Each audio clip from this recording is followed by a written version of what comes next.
There are moments in football that nobody plans for, moments that don't show up in the pre-tournament previews, don't get discussed in the tactical breakdowns, and don't appear on any analyst's radar.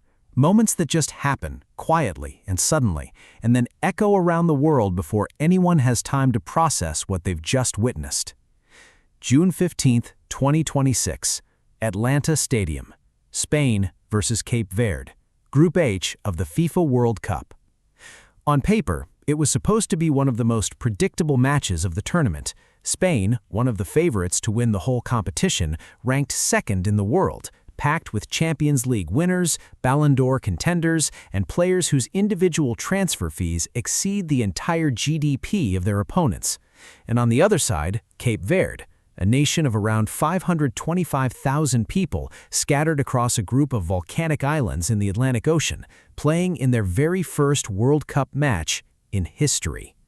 Nobody outside of those islands expected anything from this game. Nobody gave Cape Verde a chance. The expected goals model going into the match gave Spain 2.29 xG, Cape Verde just 0.28. But here's the thing about football. That's exactly why they play the match. So what's really happening here? Let's understand who Cape Verde actually is, because without that context, what happened in Atlanta doesn't make complete sense. Cape Verde, officially known as Cabo Verde, is an archipelago of 10 islands sitting roughly 570 kilometers off the west coast of Africa. Football is everything to this country. It's been everything for generations. And for years, Cape Verde had been one of African football's most consistent overachievers, qualifying regularly for the Africa Cup of Nations and building a reputation as a team that punches far above its weight. But the World Cup was always out of reach. With only 32 teams in the tournament, the margins in African qualifying were brutal, and Cape Verde kept falling just short.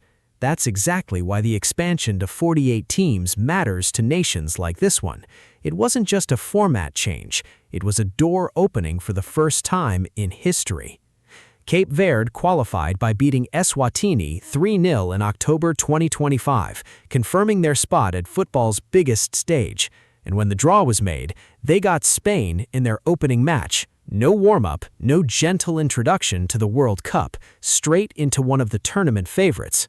And standing between Spain and that opening win, in goal for Cape Verde, was a 40-year-old man from the island of São Vicente who had spent his entire career playing in places the football world barely notices: Angola, Moldova, Portugal's second division, Cyprus, Slovakia. A journeyman, a survivor, a man who, just 2 weeks before this match, had his contract expire at Chaves, a second-tier Portuguese club. His name is Josimar Joseph Évora Dias. The world would come to know him by something much simpler: Vozinha. Here's where things get interesting. The name Vozinha means little voice in Cape Verdean Creole. It was given to him by his grandparents, who raised him from childhood. And that detail, seemingly small, is actually the emotional center of the entire story. Vozinha was born in Mindelo on June 3, 1986, making him 40 years and 12 days old when he walked out at Atlanta Stadium. He was named after Josimar, a Brazilian fullback who became famous at the 1986 World Cup in Mexico, the same tournament where Maradona delivered the hand of God and the goal of the century. His parents had originally wanted to name him Valdano, after the Argentine striker, but Cape Verde authorities didn't permit it, so Josimar it was, named after a player from a tournament that 40 years later their son would finally reach himself. He didn't become a professional footballer until he was 25. Think about what that means. While other goalkeepers his age were already building club careers, collecting trophies and attracting transfer fees, Vozinha was still finding his way. But he never stopped.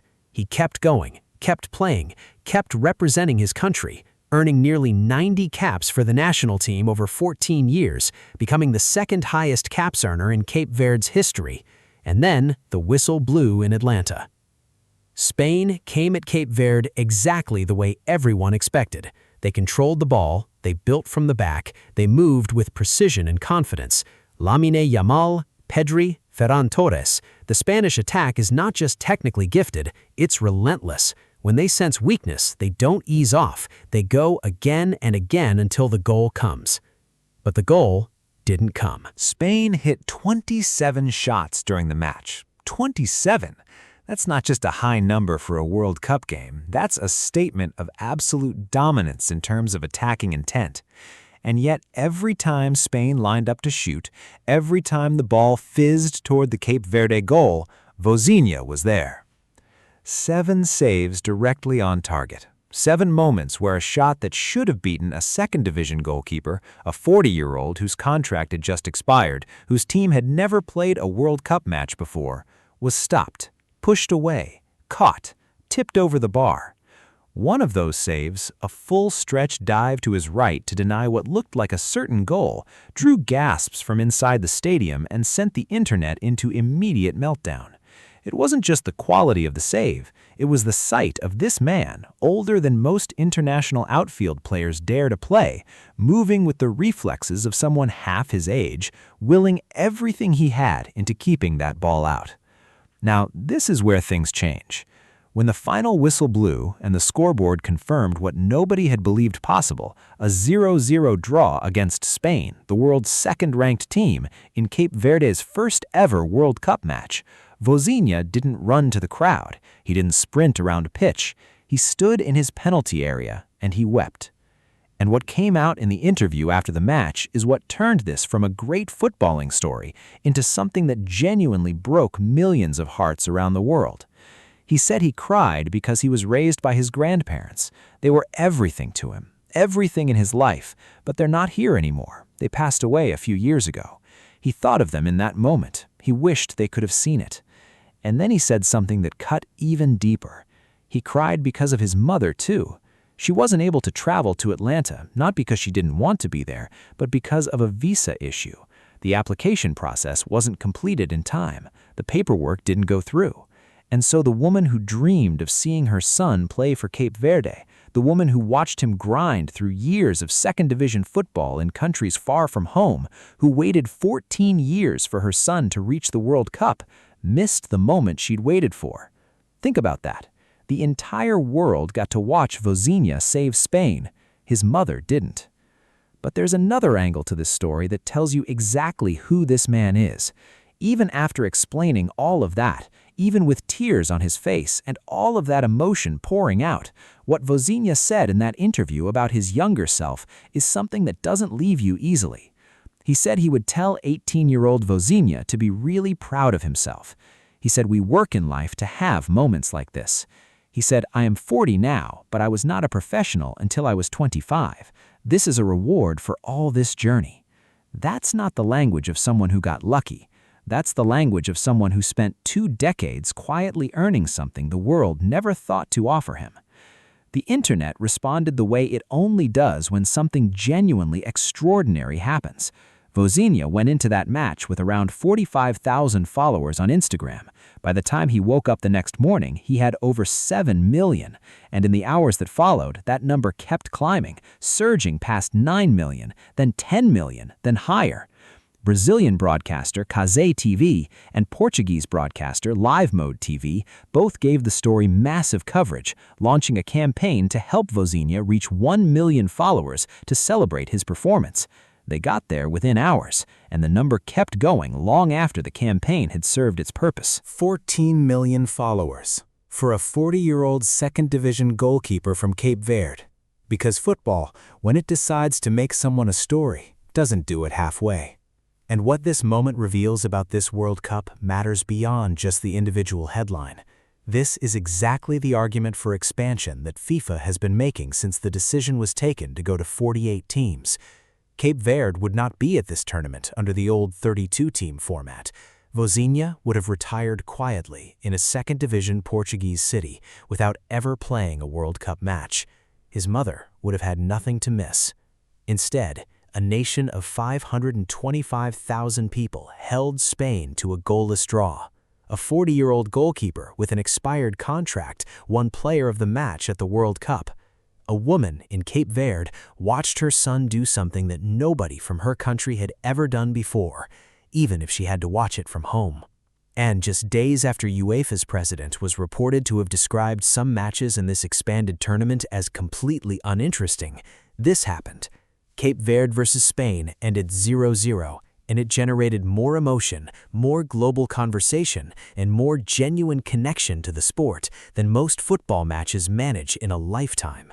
The player impact here can't be measured in statistics alone, even though the statistics are staggering. 7 saves from 27 shots, and expected goals conceded of 2.29. A clean sheet that gave his nation a point that keeps them firmly in contention for the knockout rounds in Group H.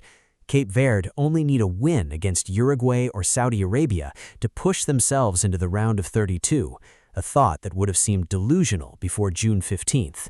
For Spain, the result is a jolt, not a crisis, but a reminder. The kind of match that forces a team to look at itself carefully before the next game. When you hit 27 shots and don't score, the conversation shifts quickly from tactical analysis to psychological recalibration. Spain's players are good enough to move past it, but this result goes into the record books and it becomes part of the story of this tournament, regardless of what happens next. For Cape Verde, the point feels like a trophy. Their supporters, spread across the islands and across their diaspora in Portugal, the Netherlands, and beyond, experienced something they will describe to their children and grandchildren. Their country, their flag, their shirt on the same pitch as Spain at the World Cup. And not just on the same pitch, standing toe-to-toe, conceding nothing, earning a draw on merit with their goalkeeper named player of the match. Where does this go from here? Cape Verde face Uruguay next, on June 21st in Miami Gardens. Uruguay is a different kind of challenge from Spain, more physical, more direct, with a proud World Cup tradition and a squad that contains genuine quality. Vozinha will need to be extraordinary again to keep another clean sheet, but nobody who watched what happened in Atlanta would rule it out.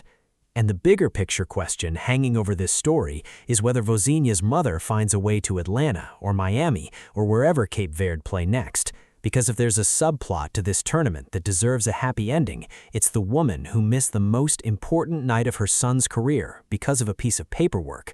The world knows who Vozinha is now.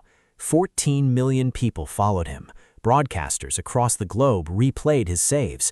Fans who had never heard of Cape Verde a week ago are now checking the Group H standings and looking up the islands on a map. This is what the World Cup is for. Not just the final, not just the established nations, not just the superstars who were famous before the tournament began. It's for the 40-year-old goalkeeper from São Vicente, who didn't turn professional until he was 25, who played in Moldova and Cyprus and Slovakia and Portugal's second division, who was raised by grandparents who aren't here to see this, and whose mother watched from home because the visa application didn't go through in time. It's for Vozinha. What do you think?